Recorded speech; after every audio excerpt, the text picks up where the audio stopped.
Yo, what's going on, guys? It's Uncle Kobe, and welcome back to yet another MW3 helpful hints. I know I haven't done one of these in a while, and to tell you the truth, it's just hard to find things that a billion other people haven't made a video about already.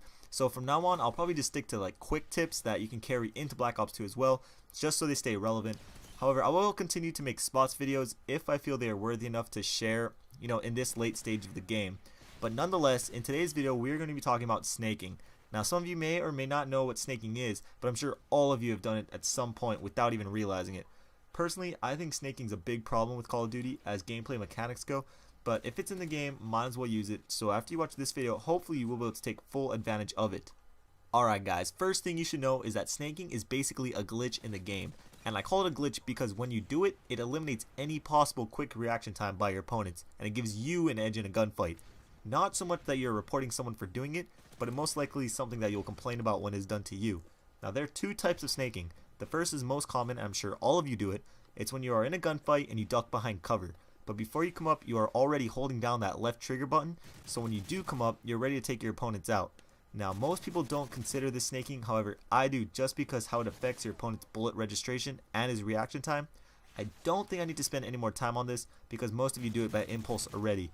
But the other form of snaking is a little different, and is actually best used to take people off of head glitches. Like the last example, your opponent will have virtually no time to react, and in his screen, his death will be near instant. What you guys are looking at right now is me snaking, and as you can see, this is where it gets its name from. When you snake, you're basically slithering across the ground.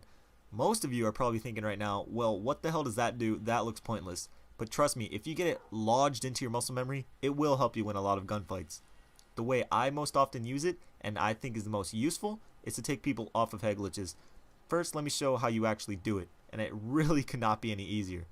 From the prone position, all you have to do is hit the crouch button, and then immediately afterwards hit sprint. And literally, that is it. Here is one example of how you might use it. Let's say you know someone is at that head glitch, and he's pre-aiming, waiting for you to poke your head out.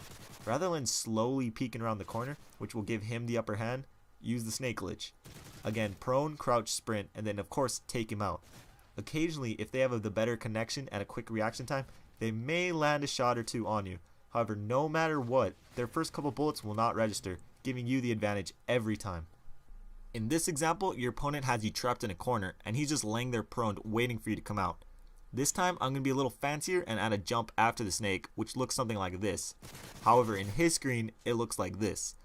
On a side note, if you're a really gnarly sniper, I recommend trying to add like a 360 at the end of it. I'd try like a bazillion times, but I suck at sniping, so I can never hit the shot.